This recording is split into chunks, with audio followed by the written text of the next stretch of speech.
এই দেশ স্বাধীন করতে গিয়ে লক্ষ লক্ষ আমাদের ভাইয়েরা, আমাদের মা বোনরা এই দেশের জন্য জীবনকে বিলীন করেছে। অনেক মানুষ পঙ্গু হয়েছে, অনেক মা তার সন্তান হারা হয়েছে, অনেক স্ত্রী তার স্বামী হারা হয়ে বিধবা হয়েছে, অনেক সন্তান এতিম হয়েছে।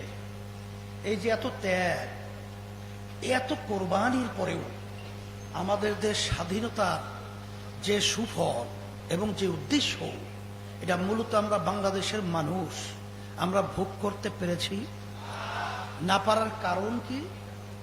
আল্লাহ রাব্বুল আলামিন বলেছেন, পানিও ভাগে এবং স্থানও ভাগে, যত বিপদ আপদ মুসিবত এটা তোমাদের হাতের কামাই।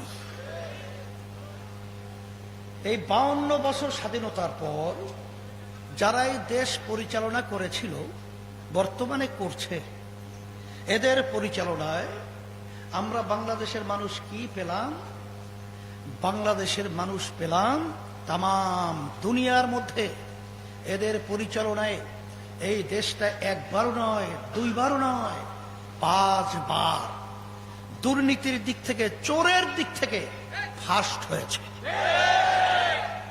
আজকে আমরা বাংলাদেশের মানুষ যখন বিদেশে যাব, যদি আমাদের পরিচয় জানতে চায়, তুমি কে, তোমার বাড়ি কোথায়, দেশ কোথায়, আমরা যদি বলি আমাদের দেশ বাংলাদেশ, তখন এক পর্যায়ে তারা আমাদেরকে উত্তর দিবে, চোরাগো দেশের লোক আসছো। আর এই যে কথাটা আমাদের শুনতে হবে, এটা কামাই আমাদের নিজেদের হাতের কামাই। আমার আব্বাজান রহমতুল্লাহি আলাইহি চরমনার জমিনে ঘুমিয়ে আছেন।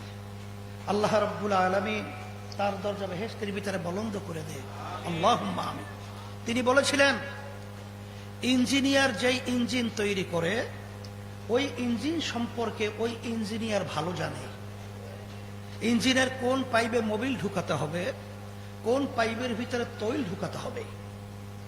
যদি আমরা কেউ চালাকি করে মোবিলের পাইপে কেউ যদি তৈল ঢুকায়, সেখানে ইঞ্জিন ভালো চলবে না, ধ্বংস হবে।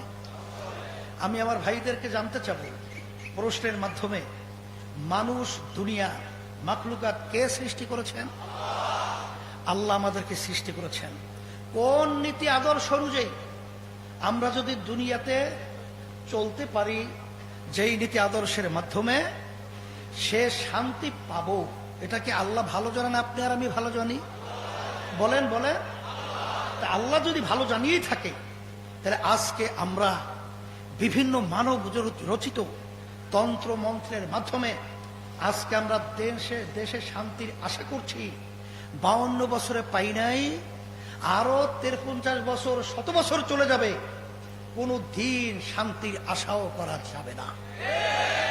এই জন্য আল্লাহ রাব্বুল আলামিন বলেছেন, যে জাতির ভাগ্যের পরিবর্তন জাতি না ঘটায়, না করে, ওই জাতির ভাগ্যের পরিবর্তন আমি করি না। এর জন্য আমার ভাইদেরকে প্রথম অবস্থায় আমি আলোচনার আপনাদেরকে বলতে চাই, বুঝাতে চাই, যে একমাত্র ইসলামী নীতি আদর্শ ছাড়া দুনিয়াতে শান্তি নাই। কেউ কোনোদিন পায় নাই, কেউ কোনোদিন পাবে না, আখেরাতেও মুক্তি নাই। কথা ঠিক কিনা? এই জন্য বাস্তবতা হলো, আমি আপনাদেরকে সংক্ষেপে বলবো যে ইসলাম নীতি আদর্শ ছাড়া শান্তি নাই। অনেক মুসলমান সন্তান ইসলামের কথা শুনলে ভয় পায়, বলে তা কেমন? বলে ইসলামের নীতি আদর্শ হলো, কেউ যদি চুরি করে তাহলে তার হাত কেটে দাও। কিন্তু ইসলাম সম্পর্কে তো জানতে হবে, ইসলাম কিন্তু সব চোরার হাত কাটার নির্দেশ ইসলাম দেয় নাই। বলে তা কেমন? চোর 2 প্রকার। কয় প্রকার? একটা হলো অভাবী চোর, আর একটা হলো স্বভাবী চোর। অভাবী চোর কাকে বলে?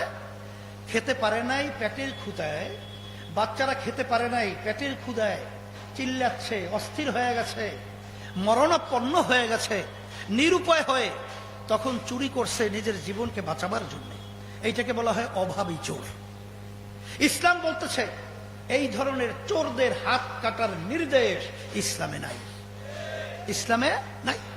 কিন্তু স্বভাবী চোর, আমাদের দেশে যারা এমপি রয়েছে, আমাদের দেশে যারা মন্ত্রী রয়েছে, এরা সবই তো অভাবী, কথা বলে না, সব অভাবী না? তাহলে এরা যে আজকে আমাদের বাংলাদেশের আমার রিক্সাওয়ালা ভাইরা রাস্তার ভিতরে রোদ্রের মধ্যে রিক্সা পরিচালনার মাধ্যমে টাকা উপার্জন করে, আজকে ঠেলা গাড়ি আমার ভাইরা আজকে ঠেলা গাড়ি ঠেলার মাধ্যমে এই ঘাম ছড়া আজকে তাদের রোদ্রে চামড়া পুরে কালো হয়ে যায়, সেই কষ্টে উপার্জিত সম্পদ আজকে ভ্যাট ট্যাক্সের মাধ্যমে আজকে সরকারি ফান্ডে জমা হয়। আর আজকে তারা ক্ষমতায় থেকে আমাদের এই কষ্ট অর্জিত মেহনতি আমার বাবা বাজানদের সেই সম্পদ আজকে বাংলাদেশ থেকে পাচার করে কানাডার মতো জায়গায় তারা বেগম পাড়া তৈরি করে, এদের হাত লাগানো পর্যন্ত বাংলাদেশ শান্তি হতে পারে না। বলে কথা ঠিক না বেঠি? আজকে ইসলাম শব্দের অর্থ শান্তি। আজকে আমার আব্বাজান রহমাতুল্লাহি আলাইহি তিনি একটা কথা বলেছিলেন যে আজকে দুঃখ সহকারে বলতে হয় ইসলাম যে শান্তি এটা আমরা মানুষদেরকে বুঝাতেও পারি নাই আর দেখাতেও পারলাম না। আজকে দুঃখ নিয়ে আল্লাহর কুতুব চরমনের জমিনে ঘুমিয়ে আছেন।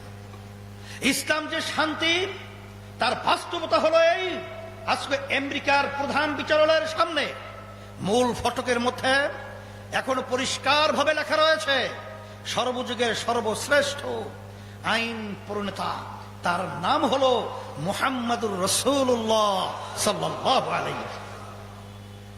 আজকে আপনারা লক্ষ্য করে দেখবেন আল্লাহ রাসূল সাল্লাল্লাহু আলাইহি ওয়াসাল্লাম যে একজন মহামানব ছিলেন, তার বাস্তবতা অক্সফোর্ড বিশ্ববিদ্যালয়ে যেখানে বিজাতিরা প্রতিষ্ঠিত করেছিল, তারা 100 মনীষীর নাম লিপিবদ্ধ করেছিল। বইটার নাম রাখছে দ্য 100। সেই বইয়ের ভিতরে বিজাতিরা পর্যন্ত প্রথম নামটা নিয়ে আসতে বাধ্য হয়েছে, তার নাম হলো মুহাম্মাদুর রাসূলুল্লাহ সাল্লাল্লাহু আলাইহি ওয়াসাল্লাম। এটা বিজাতিরা স্বীকার করছে। ইতিহাস পড়লে দেখবেন যখন যে দেশের মধ্যে ইসলামী নীতি আদর্শ বাস্তবায়ন ছিল সেখানে বিজাতিরা পর্যন্ত তাদের দেশ ছেড়ে তারা ইসলামী শাসনের মধ্যে বসবাস করতে তারা চলে আসছিল। তার বাস্তবতা আমি বলছি। আমি আজকে আপনাদের সামনে বক্তব্য রাখছি। আমি 2003 সালে চরমনাই ইউনিয়নে চেয়ারম্যান হিসেবে প্রার্থী হয়েছিলাম। তখন আমাদের এলাকায় অনেক হিন্দুদের বসবাস, অনেক। তাই এক পর্যায়ে হিন্দুদেরকে বোঝানো হয়েছে আমার কথা, সে যদি চেয়ারম্যান হয় তাইলে আমরা হিন্দুরা আমাদের মন্দির পূজা আশ্রা কিছুই করতে পারবো না, সব মন্দির টন্দির ভেঙে ফেলে খালে ফেলাইয়া দেবে। হিন্দুরা ওইটা অনেকে বলছে। বোঝার পরে এক হিন্দু আমাকে বলতেছে, হুজুর হিন্দুরা তো আপনাকে ভোট দেবে না কেন? বলে আপনি যদি চেয়ারম্যান হন তাহলে মন্দির টন্দির ভেঙে নাকি খালে ফেলাইয়া দেবেন। এক হিন্দু আমাদের বাড়ির সামনেই রাস্তায় ও আমার চুল কাটতেছিল, তাই ও আমাকে কাটতে কাটতে হাসে আর বলে, হুজুর আপনি যদি চেয়ারম্যান হতে পারেন তাহলে আমাদের তো আর পূজা টুজা করতে দিবেন না। না, আমি বলছি সর্বনাশ করছে। ইসলাম এমন এক নীতি আদর্শ, মুসলমানদের জান মাল নিরাপত্তা এবং হেফাজত সংরক্ষণের যত গুরুত্ব তাদের কাছে রয়েছে, বিজাতিদের মাল জান ইজ্জত হেফাজতের দায়িত্ব হুবাহু ওরকম ইসলামী স্টেটের মধ্যে মুসলমানরা নিশ্চিত করবে। ওই নির্বাচনে আমাকে তেমন হিন্দুরা ভোট দেয় নাই, অল্প সংখ্যক দিছে, কিন্তু আল্লাহর রহমত আমি তো চেয়ারম্যান হয়ে গেছি। চেয়ারম্যান হওয়ার পরে কিছুদিনের ব্যবধানে হিন্দুরা এখন বলতেছে যে আসলে আমরা আগে ভুল শুনেছি, ভুল করেছি, আসলে এখন তো আমরা ঘরের দরজা খুলে ঘুমাবার সুযোগ পেয়েছি। আজকে আপনারা চরমনায় খবর নিয়ে দেখবেন যে আজকে সব দল একত্রিত হইয়াও যদি প্রার্থী দেয়, কিন্তু আল্লাহর রহমতে আমাদের প্রার্থী যদি হাত পাকা প্রতীকের পক্ষে থাকে, হিন্দুরা ছাকে সব হাত পাকা প্রতীকে তারা ভোট পিটিয়ে তারা আজকে বিজয় আমাদের মালা গলায় পরিধান করায়। এর বাস্তবতা হিসাবে আমি বলছি। সেই হিসাবে আমি বলবো আমার ভাইদেরকে, আজকে আমাদের এই সুন্দর দেশ বাংলাদেশ, আজকে আমাদের ভাইরা রাস্তায় নামবে, আজকে তারা গুম হয়ে যাবে, আজকে আমার ভাইরা ঘরে যাবে, ঘরে তারা খুন হয়ে যাবে, আজকে অবিচারে আজকে মানুষগুলো জেলের মধ্যে তাদের দিন রাত্রি যাপন করে সংসার ধ্বংস হবে, সন্তান তার বাপ হারাবে, মা এতিম হবে, মা সন্তান হারা হবে। এটা আমরা দেখতে চাই না, পরিবর্তন করতে হবে। এই পরিবর্তনের জন্যই আজকে আমার ভাইদেরকে বলবো, ইসলামী আন্দোলন বাংলাদেশ, আল্লাহর রহমত আপনাদের দোয়ায় এখন একটা ছোট্ট দল নয়। ইসলামী আন্দোলন বাংলাদেশ আজকে রাজনৈতিক ভাবেও জরিপে দেখা গেছে শক্তির দিক থেকে আল্লাহর রহমতের 3 নম্বরে শক্তি হিসাবে আল্লাহর রহমত ইসলামী আন্দোলনকে আল্লাহ কবুল করেছেন। ইসলামী আন্দোলন বাংলাদেশ এখন একটা ছোট্ট দল নয়। ইসলামী আন্দোলন বাংলাদেশ আজকে বাংলাদেশের 300 আসনই আজকে প্রার্থী দেওয়ার মতো যোগ্যতা আল্লাহ দান করেছেন। ইসলামী আন্দোলন বাংলাদেশ এমন একটা দল, ইতিহাস বাংলাদেশের পরে দেখবেন সর্বমহলে স্বীকৃতি যে একমাত্র ইসলামী আন্দোলন বাংলাদেশ যত আন্দোলন, যত সংগ্রাম, যত প্রোগ্রাম আমরা মাঠে করেছি, রাজপথে করেছি, আমাদের মাধ্যমে বাংলাদেশের কোন মানুষের জান মালের ক্ষতি হয় নাই, তার গ্যারান্টি হলো ইসলামী আন্দোলন বাংলাদেশ। শুধু তাই নয়, আজকে আমরা বিভিন্ন সময় শুনে থাকি আওয়ামী লীগ ভয়েতে রাত্রদিন ঘুম নষ্ট হচ্ছে, ক্ষমতা হারালে আজকে তাদের লক্ষ লক্ষ মানুষ মারা পড়বে, দলীয় লোক আজকে বাংলার জমিনে থাকতে পারবে না।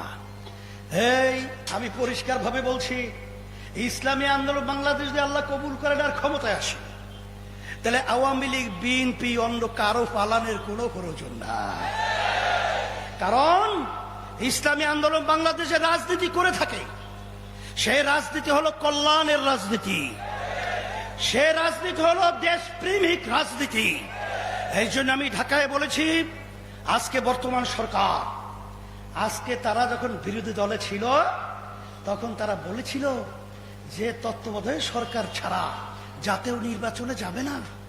এই কথার পরিপ্রেক্ষিতে তারা প্রায় 250-র উপরে হরতাল, অবরোধ, বিভিন্ন ভাঙচুর, বিভিন্ন হামলা, এমনকি আমরা দেখেছি রাজপথে বৈঠা লগি দিয়ে মানুষকে পিটিয়ে হত্যা করেছিল দাবি আদায়ের জন্য। আর আজকে তারা ক্ষমতায় যাওয়ার পরে এখন তারা তত্ত্বাবধায়ক সরকার চিনে না, এখন তারা জাতীয় সরকার চিনে না। আপনাদের কথায় আর বাংলাদেশের মানুষ আর গর্তের ভিতরে পা দিয়ে বোকা হয়ে ধোকা খেয়ে আর 18 সালের নির্বাচন, দিনের ভোট রাতে বাক্সে ভরে আবার ক্ষমতায় যাবেন, আর উপরে উঠে আমাদেরকে টুনটুনা টুনটুন এটা দেখাবেন, আর বাংলার জমির এটা হতে দেওয়া যাবে না।